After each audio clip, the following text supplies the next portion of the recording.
Hello, everyone. I'm Brittany Bailey. It is one of the most shocking and horrifying murder cases to ever happen in East Tennessee, one that took two young lives full of promise and put their families through 8 criminal trials. The tragic murders shocked the community and the families of these 2 young victims. We do have a warning. The details of this case may not be suitable for some of you. According to the investigation, Chris Newsom was raped an hour or 2 before his death. In his final moments, he was marched barefoot to a nearby railroad track. He was shot 3 times in the neck, back, and head. The killers had stuffed a sock in his mouth, tied his wrists and ankles, and covered his head with a sweatshirt tied around his neck with shoestrings. January 7th, 2007, Knoxville, Tennessee. A railroad worker on his routine morning check near Chipman Street discovers a burned body wrapped in a blanket, hands tied behind the back with shoelaces. It is Christopher Newsom, 23 years old. He had been shot several times, sexually assaulted, and set on fire while still alive. Just yards away, inside a rental house at 2316 Chipman Street, Channon Christian, 21, is dying slowly. Bound, sealed in multiple trash bags, and stuffed into a kitchen garbage can, suffocating after enduring hours of torture and repeated rape. Only 12 hours earlier, the couple had been an ordinary young pair preparing for a typical Saturday night. Dinner, possibly a movie, then a friends gathering. What unfolded instead became one of the most savage crimes in modern American history. A 48-hour ordeal of carjacking, abduction, gang rape, prolonged torture, and double homicide that required more than 12 years and 8 separate trials to bring full justice. Welcome to the Crime Pod. This episode contains extremely disturbing content. Listener discretion is strongly advised. Channon Gail Christian was born April the 29th, 1985, in Nacogdoches, Texas. Her family relocated to Knoxville when she was 12. At Farragut High School, she stood out, bright, popular, athletic, especially golf, and genuinely kind. By early 2007, she was a senior at the University of Tennessee, majoring in sociology and just weeks from graduation. Her goal was to work with underserved communities, turning empathy into action. To her parents, Gary and Dina Christian, she was their shining light, always dependable, always communicating when plans changed. Christopher Newsom, born September 21st, 1983, was a lifelong Knoxvillian.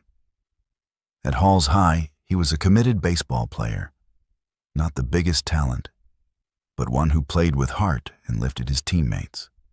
After high school, he stayed local, attended Pellissippi State, learned carpentry, and became skilled enough that homes throughout the county still carry his detailed trim and crown molding work. At 23, he was steady, reliable, the kind of partner who answered texts immediately and showed up when he said he would. He and Channon complemented each other perfectly, her energy, his calm support. Saturday, January 6th, 2007 began like any other weekend day. Channon spent the afternoon getting ready at a friend's apartment complex on Washington Pike in North Knoxville.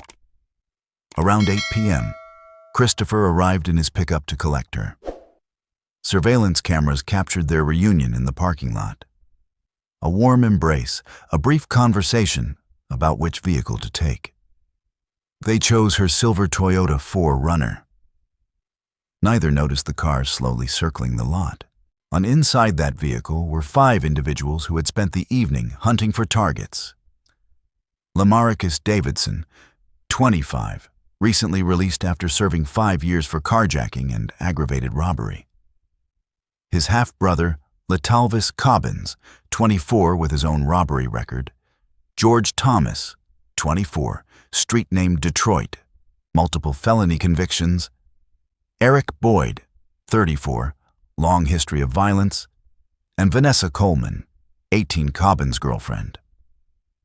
They spotted the 4Runner, valuable for theft, and then the couple. The decision was instant. Firearms were drawn. Within minutes, Channon and Christopher were forced at gunpoint into the back of her own SUV, wrists bound tightly with shoelaces. The forerunner pulled out of the complex around 9 p.m. and headed 3 miles to Davidson's rental house on Chipman Street. And at 2316 Chipman Street, a nondescript rental house that outwardly looked like any other, the real horror began. The victims were separated immediately upon arrival.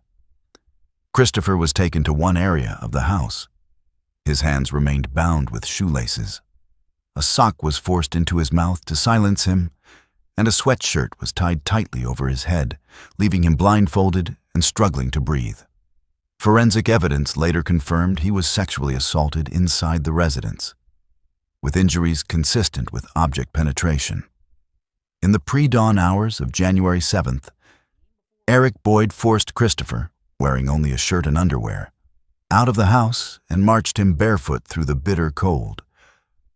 Temperatures below freezing, nearly half a mile to railroad tracks behind Chipman Street, where bloody footprints in the frost and a damaged dog leash found along the path indicated he had been controlled during this torturous walk. At the tracks, Christopher was shot 3 times. The first bullet struck his neck. He survived the initial wound. A second hit his back. He still lived. The final shot, muzzle pressed against his skull just above the right ear, severed his brainstem instantly, killing him at age 23. Even death was not enough for the perpetrators. His body was wrapped in a comforter, soaked with gasoline, and set ablaze. When a railroad worker discovered the charred remains later that Sunday afternoon, identification required dental records. The fire deliberately destroyed potential DNA evidence linking specific individuals to the sexual assault. While Christopher was being murdered outside, Channon Christian remained inside the house, enduring a far longer nightmare. She was primarily confined to the north bedroom, with Vanessa Coleman assigned to guard her for much of the time the men were absent. Over the course of many hours, Channon was repeatedly raped by multiple assailants. DNA analysis by the Tennessee Bureau of Investigation later matched semen from both Lemaricus Davidson and Letalvis Cobbins to her body. The medical examiner described her injuries as extreme, well beyond typical sexual assault, accompanied by severe beatings, blunt force trauma to the head, kicks to the groin, and extensive carpet burns, suggesting she had been dragged across floors, according to statements attributed to Davidson. At one desperate moment, Channon looked at her captors and said plainly, "I don't want to die."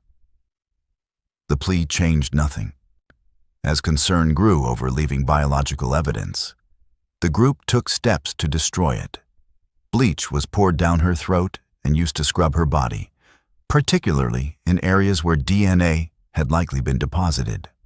Autopsy photos later showed clear chemical burns inside her mouth and throat from this effort.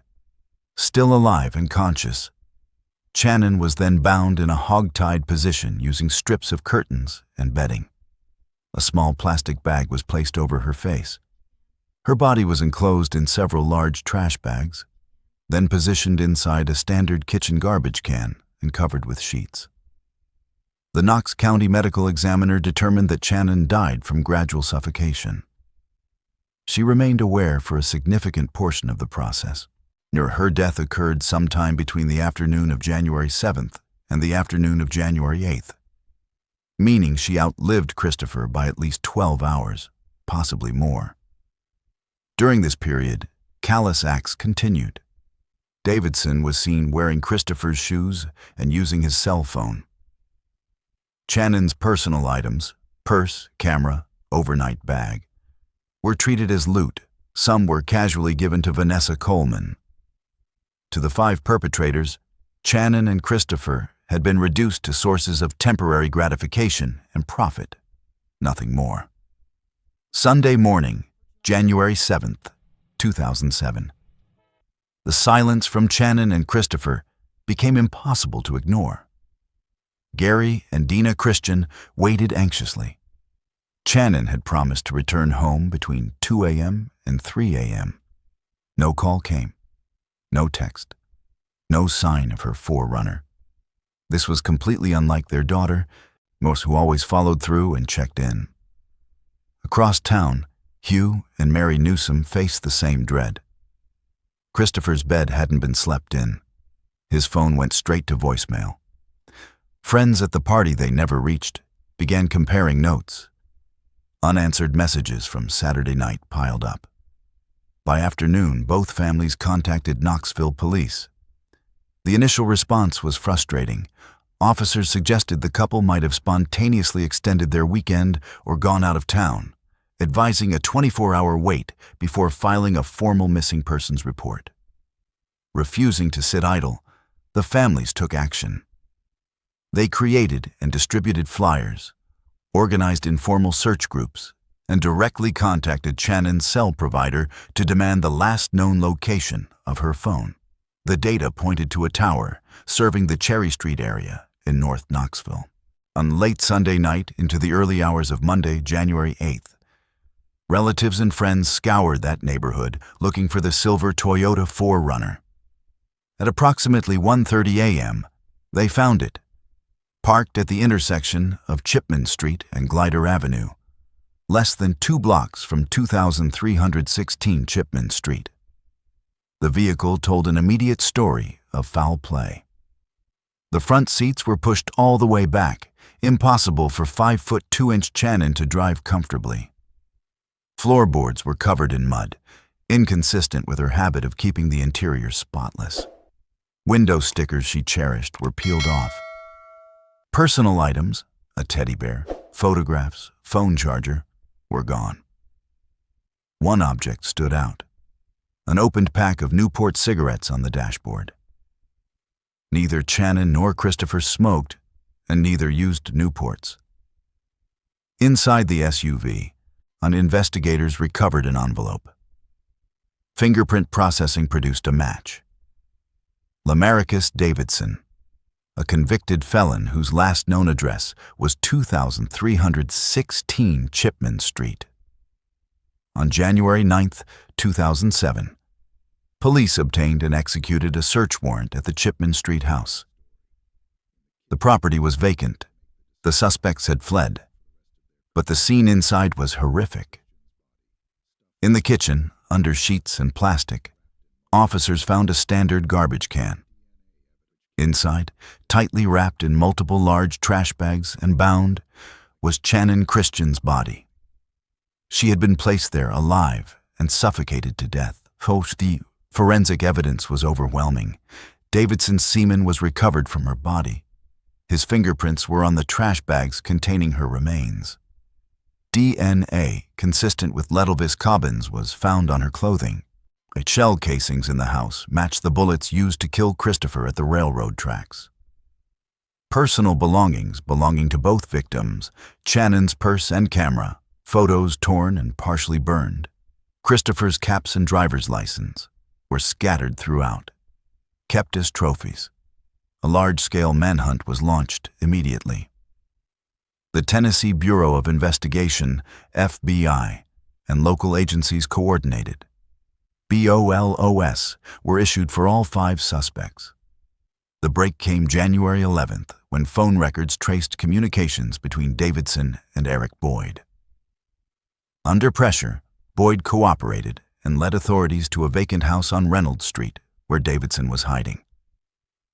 Police recovered Davidson, Christopher's Nike shoes, size 9.5, and a .22 caliber revolver, the confirmed murder weapon. The remaining suspects fell quickly. Letalvis Cobbins, George Thomas, and Vanessa Coleman were arrested days later in Lebanon, Kentucky.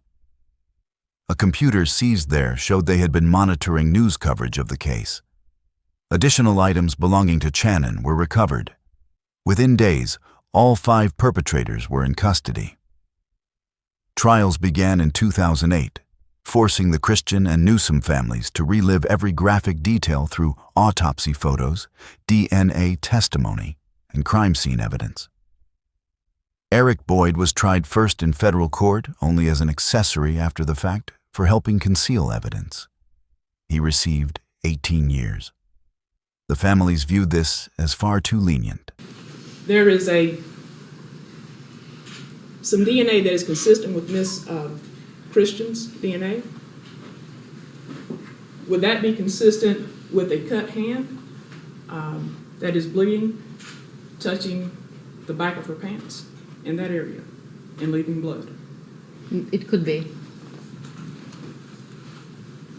If her hands were tied, would that also be consistent? Sure. And also, inside in the interior of the jeans, Ms. Millsaps found DNA that is consistent with Mr. Davidson in the crotch area. Would that be consistent, again, with Mr. Davidson's sperm being inside Ms. Christian in her vaginal area or her anal area, and then putting the pants back on after Mr. Davidson deposited semen in her vagina and her anus? Yes. Thank you. And again, Dr. Malusnik, if Jennifer Millsaps with TBI has testified that the inside of the camisole, underneath the breast portion, in between the breast, and this spot on the sweater right in here, tested positive for Letalvis Cobbins DNA, and this spot here on the inner left thigh tested positive for Letalvis Cobbins DNA. Would that be consistent with Ms. Christian in a seated position with sperm in her mouth, spitting it out, it getting into the inside of her bra, inside the camisole, settling in the bra portion of the camisole, and getting on the front of her sweater and the inner left thigh? It's consistent. It could be one of the ways, yes. Let's put these back in order. The photos from the autopsy were played out on a large movie-sized screen, almost play-by-play. Every, as each layer of binding is removed and as each trash bag is removed, there's a new photo and close-up shots, and they're very graphic. And they were so graphic, in fact, that a new prosecutor who's assisting in this case grew faint early on into the autopsy presentation of Channon Christian's death. And at 23:16.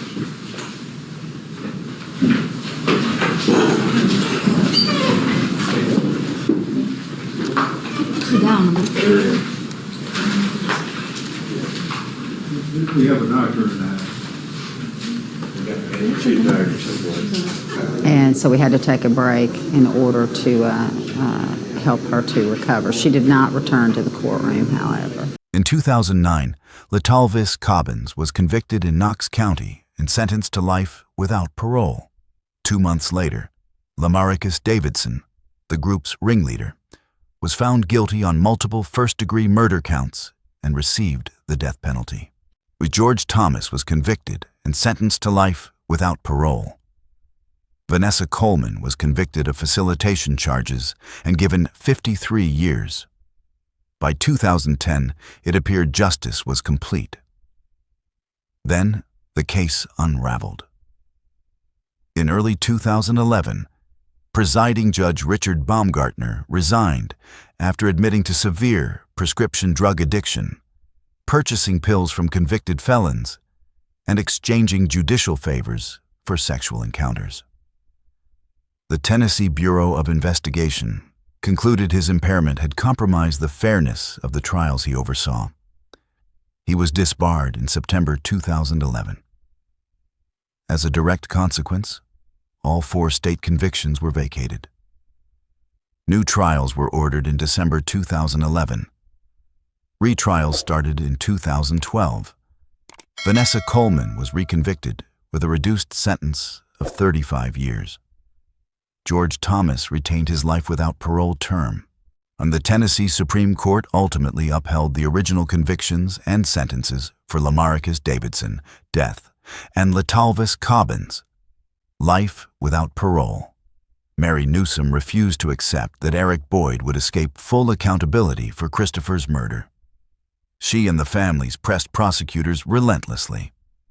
In 2018, 11 years after the crimes, a Knox County grand jury indicted Boyd on 36 counts, including first-degree murder, kidnapping, robbery, and rape.